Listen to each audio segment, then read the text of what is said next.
like I said, you have to actually understand what you are going to do with the property. You have to make that plan, set your finances up, and like I said, there's one or the other. Either you're trying to claim the property or you're trying to get the interest. If you're going for the interest, my suggestion is look at the higher amounts because you're going to expect interest from these higher amounts. So let's just look at the second page. Second page is usually higher amounts. So this one is 151. You're going to be getting 15,000 back in just interest. You're going to get your money back and 15,000 back.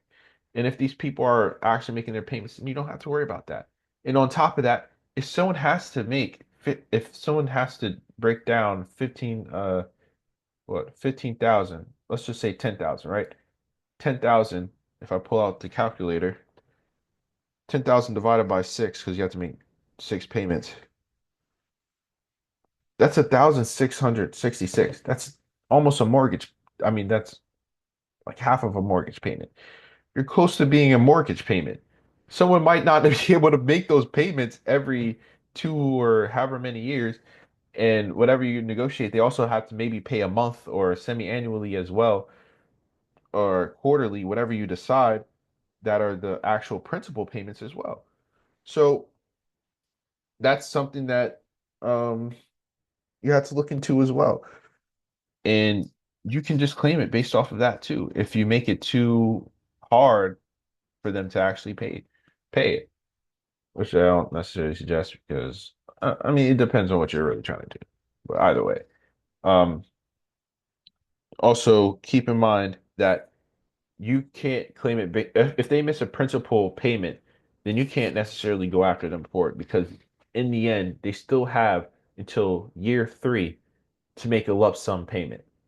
So you can't do it based off of that. Just keep that in mind. Like if they miss a payment, I mean, unless you have, of course, you're going to write a contract with them. And if it's like, if you put in the contract, hey, if you miss these 2 payments, then it's a default. Or if you miss three, 4 payments, it's default. But at the same time, there's still probably going to be a something in the contract that says they still have time to pay it at the end because it's only due until year three. So the only way you could claim it is based, like I said, on the other two.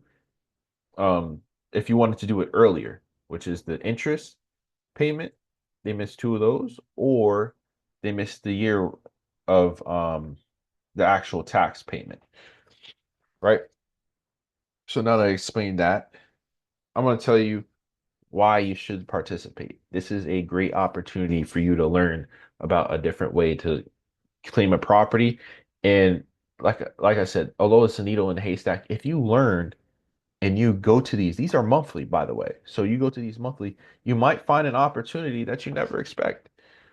And then that's when you're able to claim the property. And although you may not be able to claim the property, you get the experience. So you understand. And once you go through the process more and more, you'll gain more competence in competency and where it lies. You'll find the niche and you'll find the actual criteria that you're going to be looking for, and you can hone in on it and be like, this is how I know that this is for sure going to be one of those deals, and that's only gained through experience. That's a very important thing that people should be looking out for. Also, I'm gonna and actually I'm gonna do another video in telling what you should be looking for because that's a whole other thing. And I have to go through a bunch of websites. You also need to use a lot of resources in order to look up these properties, understand exactly where the lot is, because a lot of people don't actually know how to look up the lot, which is going to be very important because you don't know what you're looking up. This could easily say 456 High Street, There's two of these properties. One is probably a lot right next to it, and the other one's the actual lot of the property. And you could usually tell by the amount it is, but that's not always the case. So I suggest keeping that in mind. So this is pretty much not a quick overview, but this is an overview of the whole process and how it works. Um, I think I covered pretty much everything I need to cover in terms of the 0% and all that.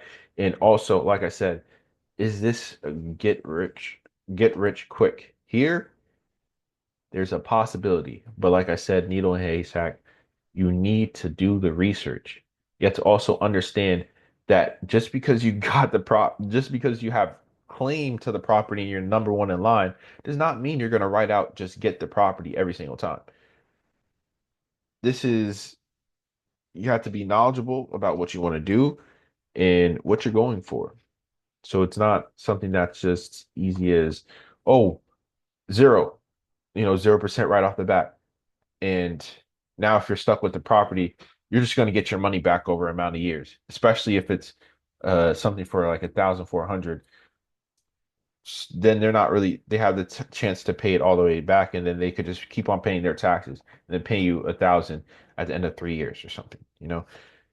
But if you want to make it difficult for a person to pay it back, which is kind of the point because you're going to claim the property, right? Unless you're a person who's trying to go a safe way of investing, then you have to also get it at a decent interest rate. Like I said, you go for something above, let's say the 26, because less people are looking at that. People are going to be coming in and they want to get something for a low amount because they've seen a YouTube video saying like, let's get rich quick. But that's not how it works. Um, so yeah, we reviewed everything in terms of how it works, what are tax liens, the fact that you're the first claim, that everything pretty much gets wiped out after you foreclose.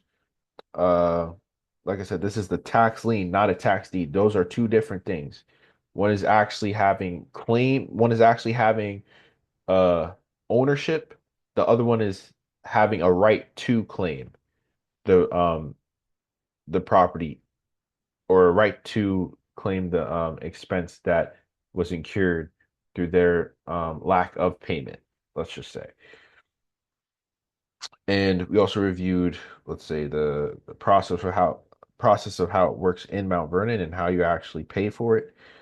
Uh, like I said, there's going to be another one that's updated list for next month, which is very important if you guys want to go out to that one. And also, we're going to be talking. We talked about why you shouldn't bid for the 0%. Of course, you can. Depends on how you are and if you're seasoned in it. Uh, and we also looked at,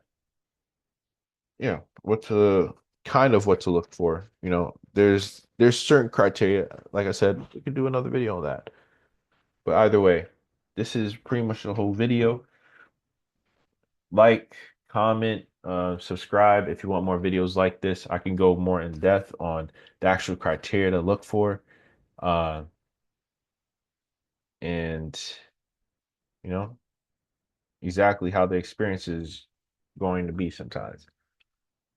And if you want a little story too, just to end it off.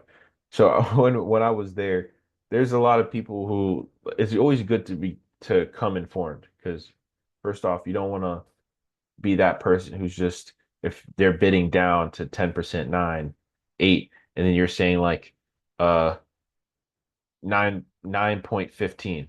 No. First off, you can only go down by quarters. So if you say 10, then you could say 9.75, 9.50, 9.5, 9.25. You can't go down by like point zero zero 0.001 or anything like that. You can't just be like, oh, 9.999. No. So that's also to keep in mind. And I think it's a really interesting experience. They're learning as they go, I'll say. Uh, there's a lot going on. It was quite hectic the first time, and I think it would be good if I were to do a video of actually being there, just so that you guys can experience it, and just kind of document the progress of how it's going to be starting to go. Because if this the current comptroller remains the same, it's actually really good. I think he's doing a good thing. This is one way to get the tax money back. Of course, like I said, I think it's a matter of not letting things get to a certain point. If something's at 103 and all this other stuff, this isn't from him. This is from the past. But I think if they keep up to date on this stuff, things wouldn't get to these type of values, or if they were to, it's because people aren't all that interested in the property. But these are valuable properties. Like some of these may even come out to be commercial or whatever. But yeah, I think this is a good way to end it off. You know, like, subscribe, message me. I'm also an agent, so if you're interested in, talking about real estate or learning more about the market and the current market we're in, and you want to buy or sell your property, let me know. All right. That's all. Peace out.